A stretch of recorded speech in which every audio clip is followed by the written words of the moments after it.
আসসালামু আলাইকুম। আজকে কথা বলবো যে অন্ডকোষ একটি থাকলে কি হয়। অন্ডকোষের সাধারণত দুটি কাজ, একটি হলো যে প্রজনন ক্ষমতা বৃদ্ধি করা, আর একটা হলো যে শুক্রাণু তৈরি করা।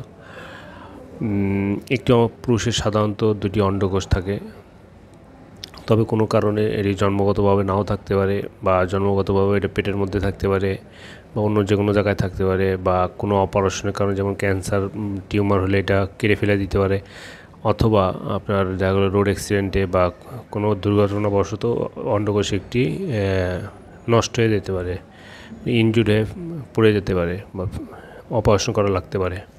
তো প্রশ্ন হলো যে এই অন্ডকোষ যদি একটি থাকে তাহলে কী হবে। অন্ডকোষের প্রথমে বললাম যে দুটি কাজ, একটা হলো যে হরমোন প্রোডাকশন, আর একটা হলো শুক্রাণু তৈরি করা।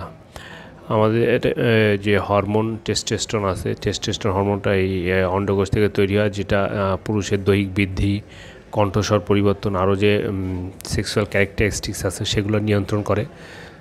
তবে একটা অন্ডকোষ যদি থাকে এবং সেটা যদি নর্মালি ফাংশনিং থাকে, তাহলে তার যে হরমোন প্রোডাকশন হওয়ার কথা সেটা সে এনাফ, একটা দিয়েই সে বডির হরমোন প্রোডাকশন করতে পারবে, তার কার্যক্ষমতা বৃদ্ধি হয়ে যাবে।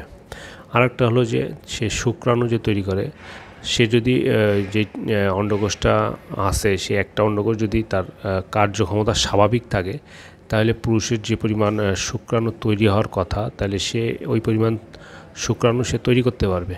ফলে তার কিন্তু কোনো সমস্যা হওয়ার কথা না। কিন্তু যে অন্ডকোষটি আসছে এটি যদি ডিফেক্টেড হয় বা ওইটাই কোনো সমস্যা থেকে থাকে, তাহলে কিন্তু সেক্ষেত্রে সমস্যা হতে পারে। খোদা হাফেজ।